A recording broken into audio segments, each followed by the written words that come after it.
Alfa 1, izsēta bāze. Alfa 1 klausās. Dodiet uzdevumu. Sagatavoties. Sapratām. Sākt gatavoties. Elīna Braša komandē Tukuma 512. vienības jaunsargus. Jauniete par jaunsardzi ieinteresējusies 13 gadu vecumā.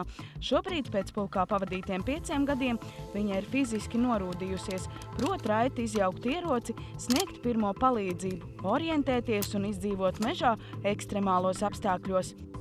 Grūtākais ir fiziskais. Ir tomēr, ja nevar būt bailes laisties no augstumiem, ir jāprot izdzīvot tumsā, mežā, nevar būt panika, bailes, ir jāmāk to visu pārvarēt. Bāze, šeit Alfa 1 dzirdat? Klausās. Esam uzdevumam gatavi. Dodieties uzdevumu izpildē. Sapratām. Kolonā stāties. Brīvā solē aiz manis soļot maršu. Ikdienā man nodara izdzīvošana dažādos apstākļos. Man nebūtu problēmas izdzīvot mežā vienai pašai, apmesties tur uz vietas, tā nebūtu problēma. Elīna, liekot roku pie sirds, atzīst, ka Latvija viņai ir mīļa zeme, un ja nu gadījumā būtu nepieciešams, kad jaunsardzē iegūtās zināšanas būtu jāliek lietā, viņa divreiz nedomātu un stātos ierindā, lai aizstāvētu savu dzimteni. Protams, es celtos un cīnotos par Latviju. Ienaidnieks no muguras! Uzvilkt gāzmaskas!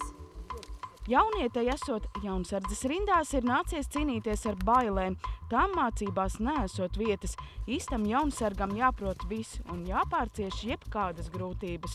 Bija nometne ziemā, kad bija laukā vairāk kā 20 grādu sals. Mēs dzīvojām 2 dienas mežā, ļoti sliktos apstākļos, jo bija gan lietus, gan sniegs, bet tomēr tā cerība, es to varu, es to izdarīšu. Mums bija šaušanas, bija jāorientējās tumsā vieniem. Neteicu, ka kāds sekos, nesekos, bet es to darīju ar pilnu pārliecību, jā, es to varu, un es to pierādīšu visiem, kad es nebūšu tā, kas atmetīs ar roku un teikšu, nē, es to neizdarīšu. 11. novembrī Lāčplēša dienā Elīna, kā Latvijas patriota, jūtoties lepna, stāvot pie pieminekļa valsts atbrīvotājiem Tukumā, kā arī ejot lāpu gājienā. Es jūs ļoti pacelātu un es jūtos ļoti augstās domās par Latviju. Tas ir kā dvēselē ierakstīts vārds Latvija, ko es nekad nenomēlnotu, un tas ļoti daudz nozīmē. Vēstures mācības skolā, kā arī darbošanās jaunsargos, Elīnas dzīvē esot milzīgs ieguvums.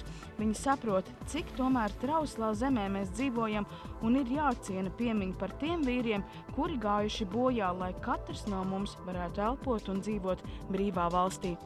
Visiem Latvijas iedzīvotājiem es vēlu būt patriotiem sirdī, arī tieši dzīvē būt patriotiskiem.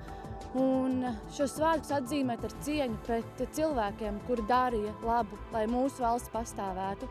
Jo bez tiem, kas cīnījās, mēs iespējams nebūtu nekas, un mums nebūtu tāda vēsture, kāda tā ir pašreiz. Inese Supe, Andris Damburs, labvakar Latvija!